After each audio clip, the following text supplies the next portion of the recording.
오늘은 사도행전 7장의 제목은 스데반의 순교입니다.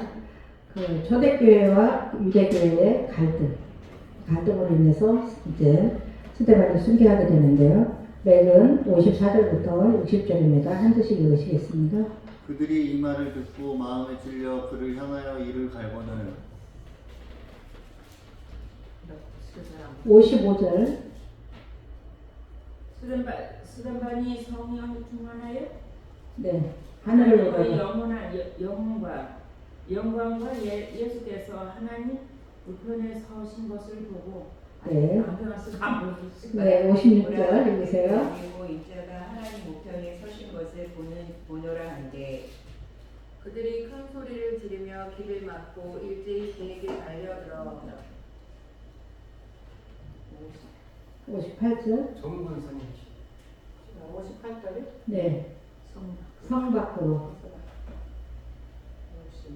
58절 성 밖으로 내치시고 돌로 칠세 증인들이 옷을 벗겨 사울이라 하는 청년을 발악했습니다. 네, 59절. 그들이 돌로 스데반을 치니 스데반이 부르짖어 이르되 주 예수여 내 영혼을 받으시옵소서 하고 네, 60절. 무릎을 꿇고 크게 불러 이르되 주여 이 죄를 그들에게 돌리지 마옵소서 이 말을 하고 자냐. 아멘. 죽은 것이 아니라 잔다 이렇게 기록하고 있죠.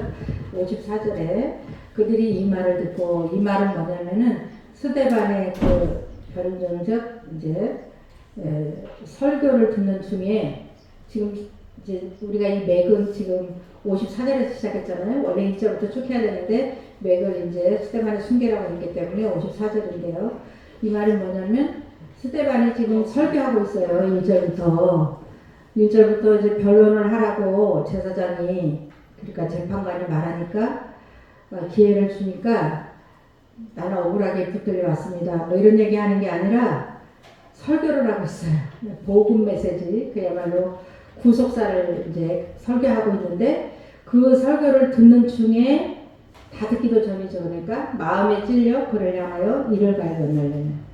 그래서 이거는 이제 아주 극한 분노의 표출이죠. 그래서 스데반의 선수가 그들의 치부를 전국을 찔렀기 때문에 이제 죽이려고 한 거예요. 이제 정말 이제 끝을 다 본 거죠. 네, 자기들이 죄인이라는 걸 지금 깨달으면 딱인데 그렇게 하지 않고 이제 스데반을 죽이려고 합니다.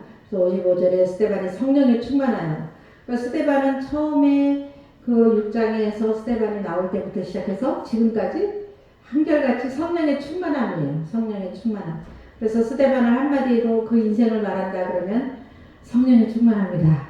이렇게 성령의 충만한 사람 이렇게 애칭을 붙여줄 것 같아요. 네, 그리고 하늘을 우러러 주목하여. 그래서 영안이 열린 거죠. 죽으려고 하는 순간에 영안이 열려가지고 하나님의 영광과 및 예수께서 하나님 우편에 서신 것을 보고, 그래서 하나님과 그리스도의 영광을 목도했다 이런 뜻이에요. 하나님도 보고 그리스도도 봤다. 이제 순교하게 될 스데반을 맞이하기 위해서 일어서신 그리스도의 권위와 영광스러운 모습을 보고 있는 스데반이에요. 이 땅에 예수님이 계실 때는 예수님의 권위라는 게 별로 없었어요. 말씀은 권위 있어 보이는데 그 행색은 그렇지 못했거든요. 근데 이제는 하나님으로서 이제 그 모습을 지금 스데반이 보고 있는 거죠. 하나님 우편에 계신 예수를 보고 있는 건데요. 56절에 말하되 보라 하늘이 열리고 인자는 이제 예수님을 말하는 건데 사람의 아들이라는 뜻이에요. 그래서 성육신 하신 것을 지금 의미하는 거고요. 십자가 순환에 관련된 용어죠. 네, 그래서 인자, 그럴 때마다 인자라고 하셨는데 하나님이 우편에 서신 것을 보노라 한데, 그래서 이 우편이라는 얘기는요 오른쪽에 딱 있다 이런 말이기도 하지만 그런 말보다는 인자의 권위를 묘사하는 게 우편이에요. 왕의 좌편에 우편에 있는 사람들의 그 권위가 대단하듯이 예수님의 권위가 하나님의 권위와 같은 권위를 하고 계신 그 모습을 말하는 거예요. 우편이라는 말은 서신 것을 보노라 한데, 사복음서에 의해서, 그러니까 사복음서에는 많이 나왔어 인자라는 말이. 그런데 이 본절만 인자라는 말이 나와요. 사복음서 외에는 안 나오는 거예요. 근데 처음으로 나온 거예요. 이제 계시록에 인자라는 말이 두 번 나오는데 계시록 1장 13절, 14장 14절에 인자라는 말이 나오는데 여기는 인자 이렇게 나오는 게 아니라 인자와 같으니 이렇게 묘사하고 있어요. 그래서 지금 사도행전에서 이제 사복음서 이외에 인자라는 말이 이제 처음이자 마지막으로 한 절 하나 나온 거예요. 그래서 예수님은 성육신 하셔서 십자가를 지시고 우리의 죄를 대속하신 분이다라는 그런 표현인 거죠. 57절에 그들이 큰 소리를 지르며 귀를 막고, 그러니까 신성모독이라고 생각한 자들의 분노 표출이에요. 이 신성모독, 예수님이 십자가에 달리실 때 우리가 공부했잖아요. 신성모독이 드러났다 그러면서 제사장이 자기 옷을 찢잖아요. 이거 이제 분노 표출이거든요. 어디 하나님을 이름을 더럽혀 이래가지고 막 제사장이 옷을 찢는 그런 표현을 한 것처럼 지금 이 사람들도 이제 귀를 막 막으면서 우리 안 듣겠다. 신성모독하는 이런 자. 그래서 일제히 그에게 달려들었다.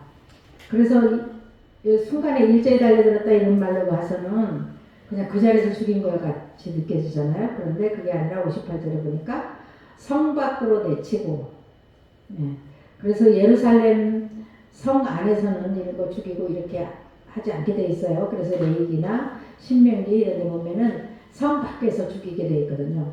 그렇기 때문에 진영 밖에서 죽였죠. 이때 이제 구약 이제 광야 여정 속에서도 진 밖에서 죽인 것처럼 지금 예루살렘 성 밖으로 밀어내가지고 거기서 이제 죽이는 거예요.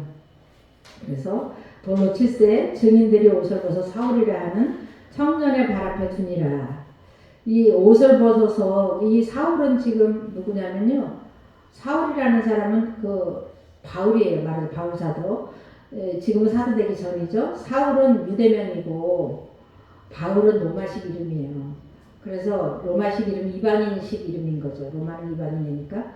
왜 이렇게 했냐. 이방인의 사도로 쓰임받으면서 자기 이름을 로마식 이름으로 부르기 시작한 것이 바울이에요. 그러니까 원래는 사울인 거죠. 유대인들의 이름으로는. 이 사울이라는 청년의 발 앞에 뒀대요. 그럼 이 청년의 권위도 대단했던 것 같아요. 그래서 이거는 뭐냐면 위증의 책임을 당신에게 만약에 이증의 책임이 있다면 우리가 해를 받지 않게 해주십시오. 어떤 이런 의미인 것 같다고 주석가들은 말하고 있으면 정확한 건 잘 모르겠고요. 아무튼 이제 59절에 그들이 돌로 스데반을 치니 불법이에요. 왜냐면 로마만 사용을 할 수 있게 돼 있고 유대인들은 직접 사람을 못 죽이게 돼 있어요. 왜냐면 로마의 판결에 의해서 로마 군인들에 의해서 죽게 돼 있는데 지금 여기서는 로마법이 다 무시되고 그냥 불법으로 지금 스데반을 죽이는 거예요. 이게. 그래서 로마의 권력은 뭐 했을까요? 묵인해 주는 거예요. 그래서 이게 이 종교하고 정치하고 같이 지금 서로 도와주는 그 상생관계가 되어버린 거죠. 그래서 사람을 돌로 쳐 죽였으면 로마에서 당장 와서 누가 이랬냐 이래서 잡아가야 되는데 그런 말이 없어요. 스데반이 부르짖어 이르되 주 예수여 내 영혼을 받으시옵소서. 그 예수님도 누가복음 23장 46절에 내 영혼을 받으시옵소서라고 했죠. 우리가 이제 진짜 하나님 앞에 갈 때는 하나님 내 영혼 받아주는 것 같이 제일 축복이 없는 거죠.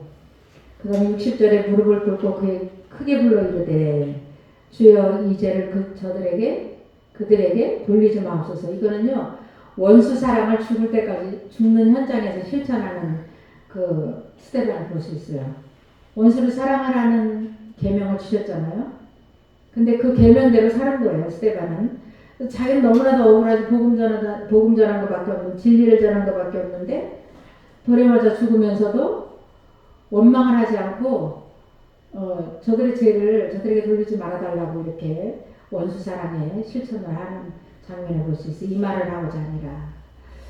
사람이 죽는 입장에서는 못할 말 이런 말 나올 것 같은데 이렇게 거룩한 죽음이 있을 수 있을까 이런 생각을 지금 해보게 됩니다. 그래서 이 잔다 이 말은 성경에 잔다는 말 많이 나오죠. 잔다는 거는 부활을 전제로 한 표현이에요. 부활할 거니까 자는 거죠. 부활하지 못한 사람들은 죽어서 다시 두 번째 죽음인 지옥에 들어가기 때문에 그 사람은 영원히 부활한다 그래도 또 죽는 거니까 그거는 말할 게 없는 건데 우리 그리스도인들은 다 부활을 전제로 하고 우리가 있기 때문에 우리는 잔다. 이 표현이 딱 맞습니다.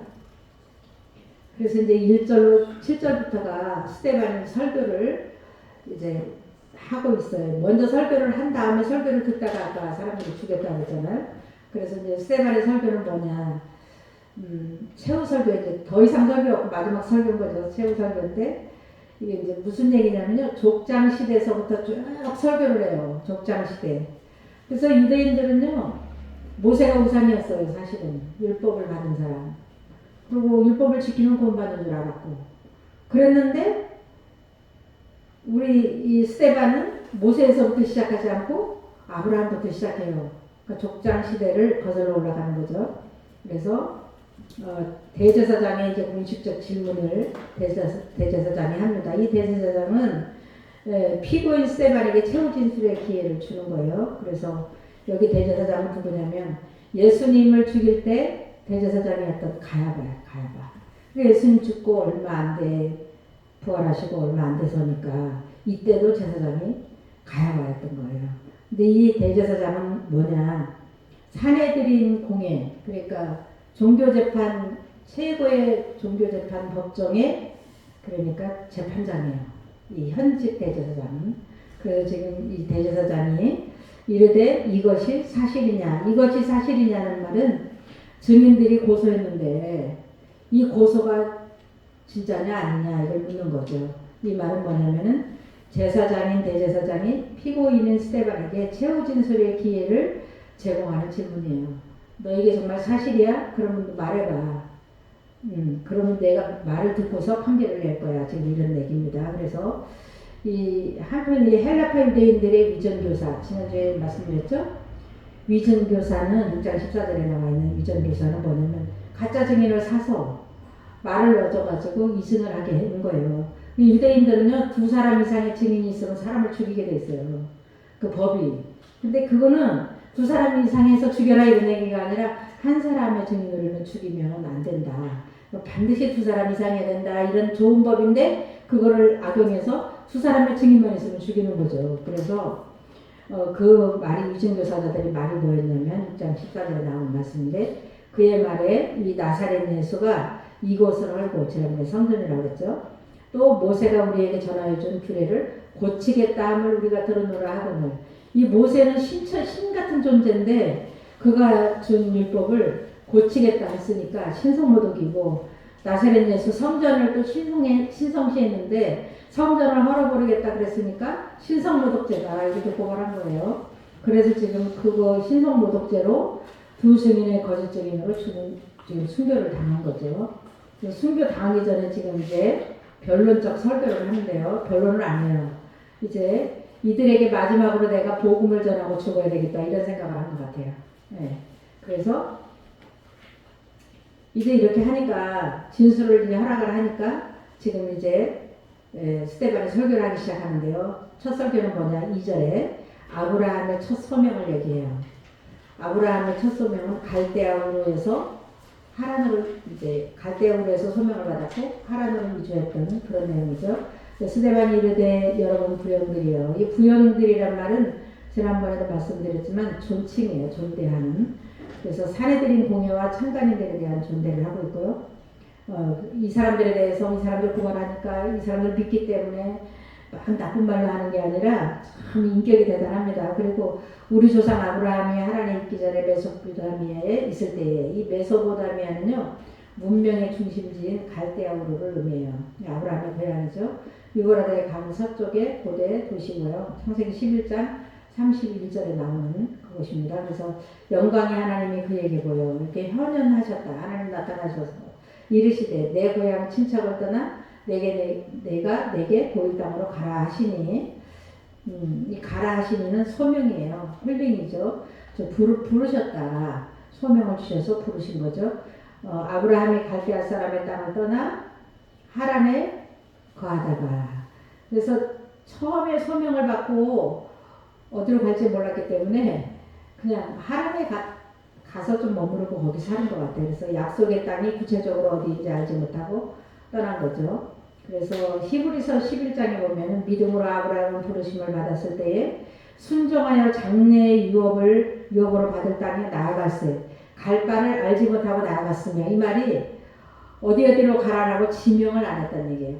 만약에 가나안 땅으로 가라 이랬으면 가나안 땅을 향해서 물어물어 갈 거 아니에요. 근데 그냥 가라는 거예요. 내가 지시하겠다. 근데 지시 어디라는 가나안 땅이라는 말 지금 하나도 안 하잖아요. 네, 그렇게 그냥 순종했다는 거예요. 순종이 아브라함이 얼마나 순종이 돋보이는지 몰라요.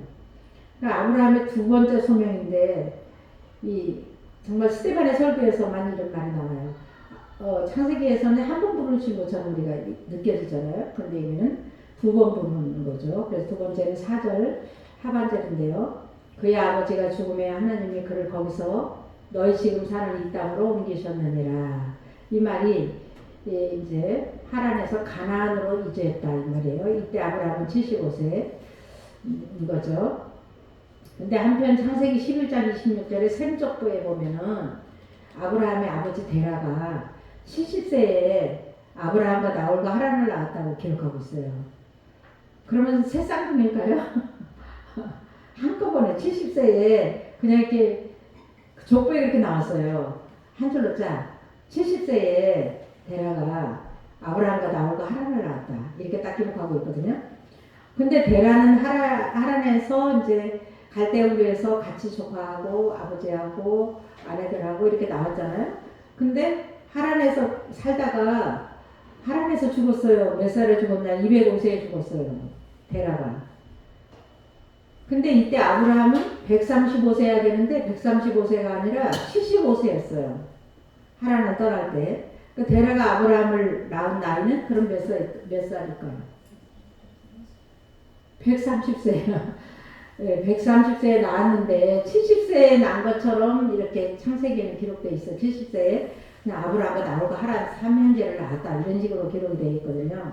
근데 원래 이제 그 우리가 창세기 공부할 때도 했지만은 그 하란이 맏형인 것 같고, 네, 나홀은 막내인 것 같고 아브라함이 이남인 것 같은데, 여기에서 성경은 꼭 필요한 것만 기록했지 뭐 이렇게 세부적으로 기록하지 구속사적으로 기록했어요.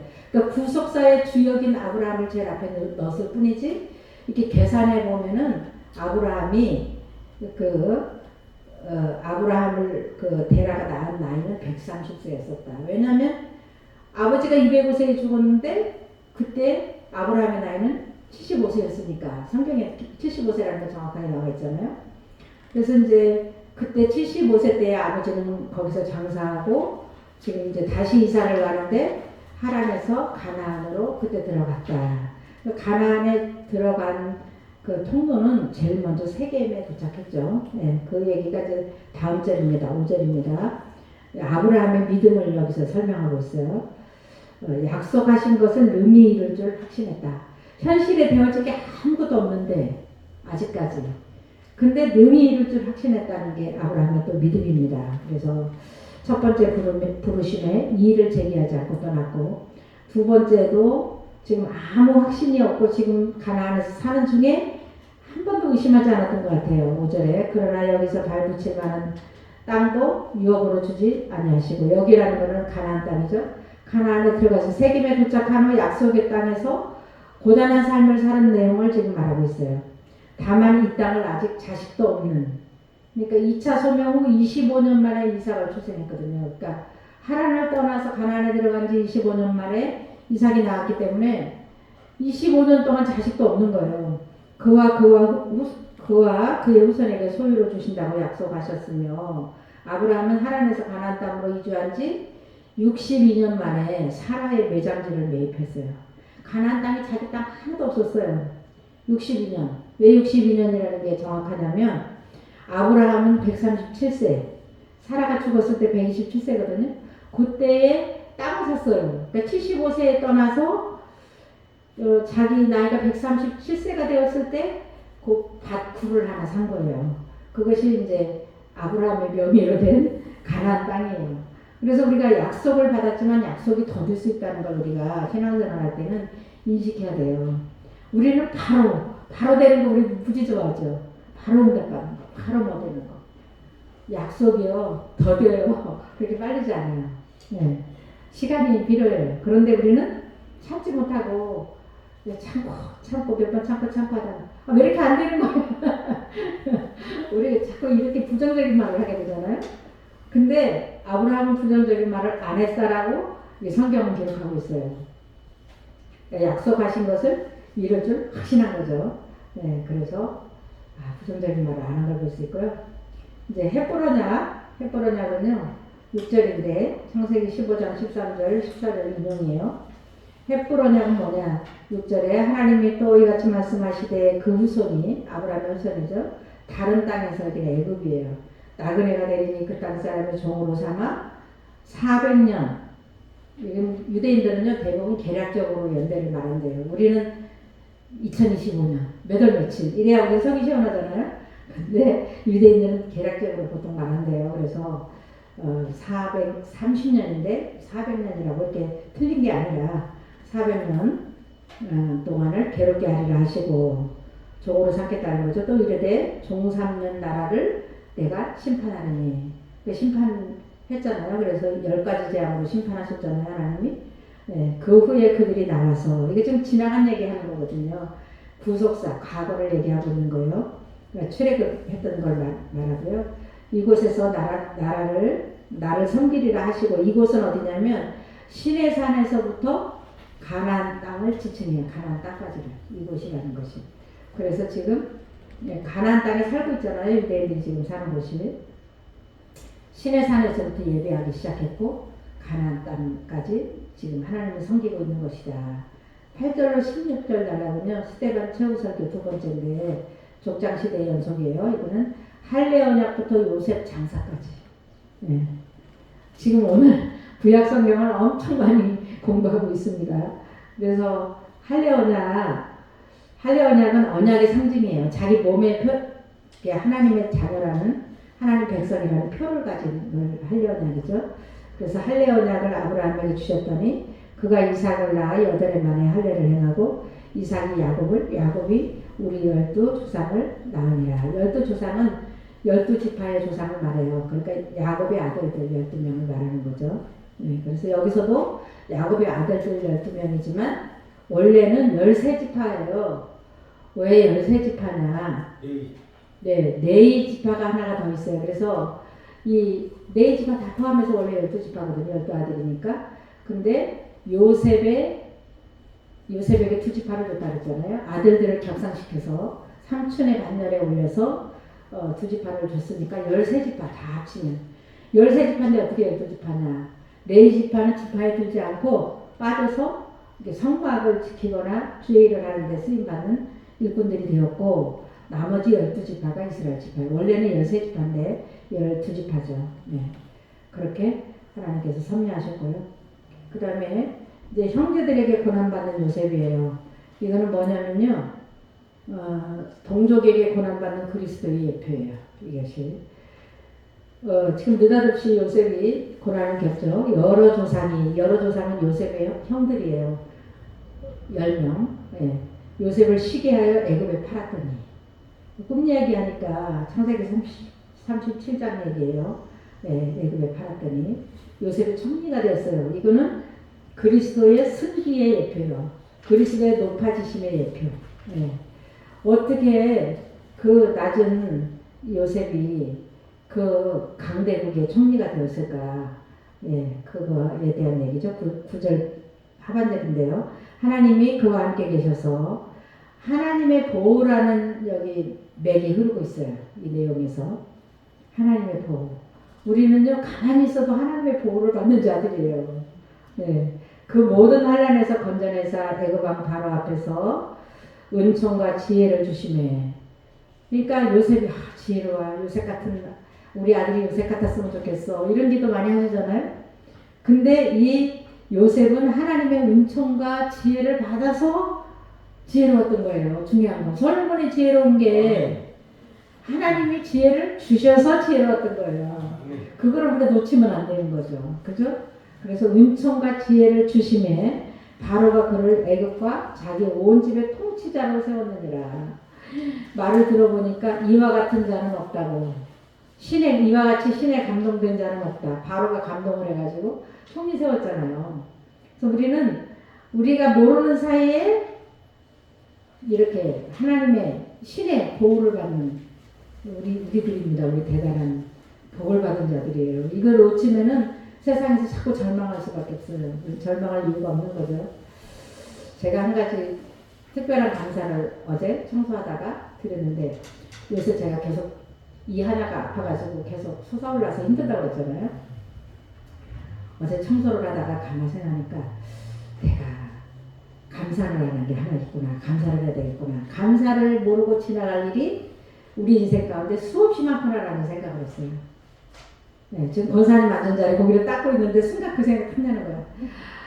감사를 수없이 안 하고 사는 게 많겠구나. 제가 그랬어요. 그래서 하나님 아버지 일을 이렇게 주셔가지고 평생 이렇게 음식을 먹는데 지장 없이 이렇게 살면서 감사 한 번도 안 했네요. 제가 감사 한 번도 안 했어요. 우리가 임플란트를 해서 잘 씹어도 좋다 좋다 그러잖아요. 이거 하나님이 주신 진짜 만능이 맞는 맷돌 이거 하나님 주셨는데 한 번도 감사하지 않고 그냥 쓴 거예요. 그래서 어제 순간 그 생각이 나서 감사 안 하고 산 게 수없이 많겠네요. 우리가 거저 주신 것에 대해서 그 생각을 했어요. 정말 이게 은혜가 우리 모든 삶 가운데 막 은혜의 강이 흐르고 있는데 깨닫지도 못해 느끼지도 못하고 만지지도 못하고 그렇게 살아갈 때가 많아요. 그냥 지나가는 거예요. 하나님 수없이 흘려보냈는데 우리는 이제 모르는 거죠. 네. 그래서 지금 요셉이 그 애굽의 포로로 붙들려갔다. 거기서 종살이 했다. 그러면 아무 희망 없는 거 아니에요? 근데 거기서 희망을 하나님 주시는데 지혜를 주셔가지고 이랴 그냥 그 강대국의 총리를 만들어버린 거죠. 지금 미국과 같은 그런 강대국의 총리.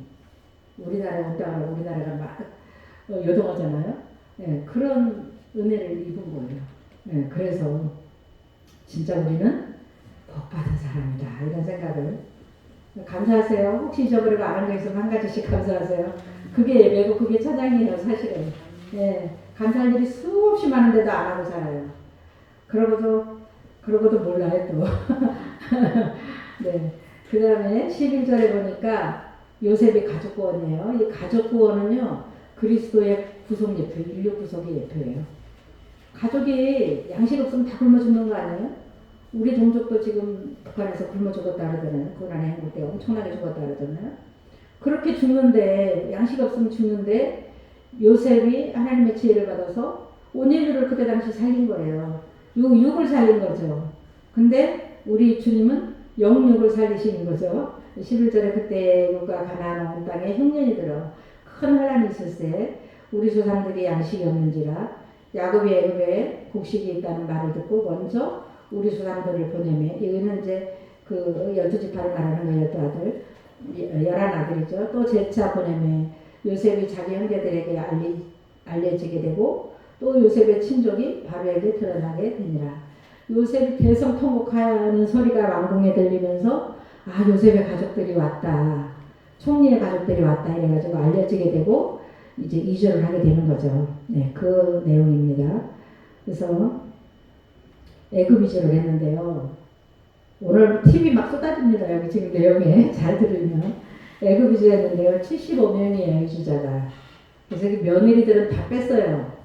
딸하고 아들은 다 포함시켰고 지금 야곱의 며느리들은 하나도 안 들어있는 숫자입니다. 75명에는. 그래서 요셉이 사람을 보내어 그 아버지 야곱과 온 친척 75사람을 청하였더니 그 75, 스데반은 70인역이라고 그 성경을 인용한 것 같아요. 왜냐면 예수님 오시기 전에 이미 70인역 구약이 헬라어로 번역되었었는데 그걸 말하는데요. 75명은 요셉의 5손자를 포함한 수예요. 5손자.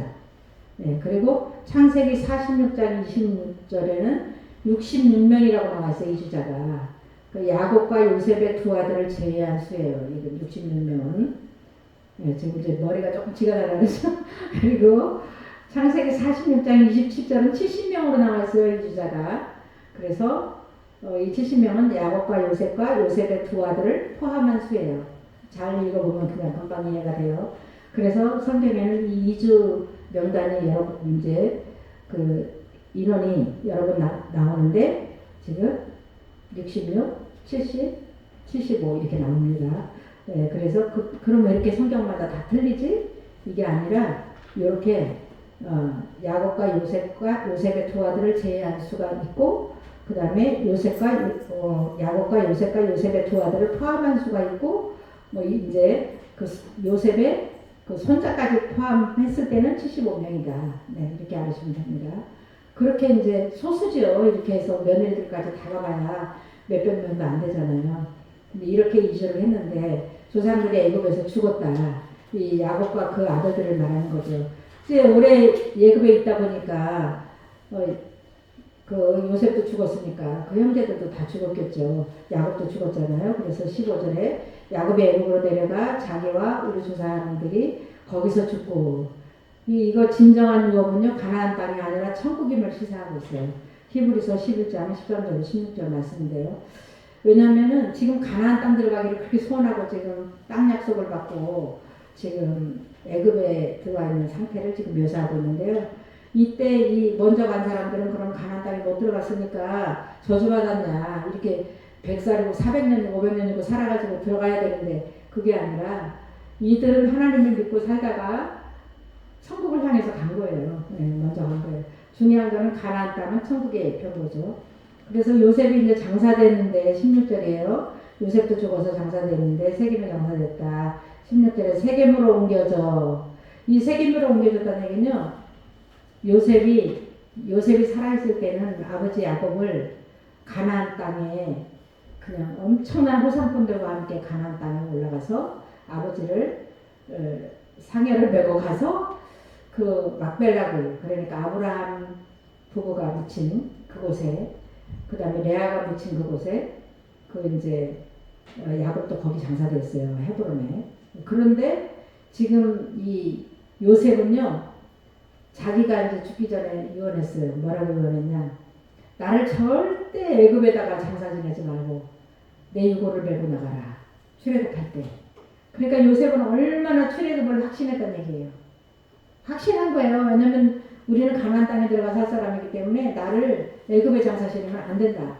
그렇게 유언을 했어요. 이 말은 반드시 출애굽할 줄 믿어라 이런 말이기도 한 거죠. 네, 그래서 유고를 가지고 이제 출애굽할 때 그 우리 영화 보면은 메고 가잖아요. 그래서 메고 홍해를 건너고 이렇게 메고 가잖아요. 그래서 유고를 가지고 가서 언제 장사했냐? 여호수아 24장 32절에 장사했는데 그 야곱이 산 세겜 땅에 그게 또 그 요셉의 아들들의 땅이 됐어요. 그 땅이 요셉의 아들 지파 땅이 됐어요. 야곱이 샀던 땅이 있는 데가 세겜이. 그래서 거기에 장사했어요. 네. 그리고 아브라함이 여기서는 이게 지금 난제 중에 난제인 구절이에요. 왜 그러냐면 세겜으로 옮겨져 이 말은 지금 맞는 말이고요. 아브라함이 세겜 땅을 샀다는 거예요. 세겜 땅 산 사람은 원래 야곱이거든요. 근데 아브라함이라고 여기 나와 있으니까 이게 난제라는 거죠. 아브라함이 세겜 하몰의 자손에게서 은으로 값주고 은 100크시타라고 나와 있죠. 산 무덤에 장사되니라. 이거는 장사는 요셉이 세겜에 장사된 건 맞는데 아브라함이 산 땅이 아니라 원래 야곱이 산 땅이었는데 숫곳에서 세겜에 왔을 때 그때 산 땅이었는데 아브라함이 산 걸로 돼 있어요. 근데 아브라함은 원래 여기를 산 게 아니라 헤브론에 사라의 매장지를 산 거거든요. 근데 여기에 지금 왜 이렇게 기록됐는지는 잘 모르겠어요. 이것이. 네, 그래서 여러 가지 해석이 있는데 잘 모르는 해석이니까 이게 이제 뭐 필사자요 뭐 그야말로 잘못 기록일 수도 있는데 정확하게 잘 모르겠어요. 아무튼 그래서 가로에 보면 세겜은 요셉의 장지고요. 한편 야곱은 아브라함이 은 400세겔을 주고 산 헤브론의 막벨라굴에 장사된 거 맞습니다. 여기 하나는 이제 아브라함이 샀다는 거 이게 조금 이제 애매한데요. 그래도 우리가 이제 알 건 알아야 되죠.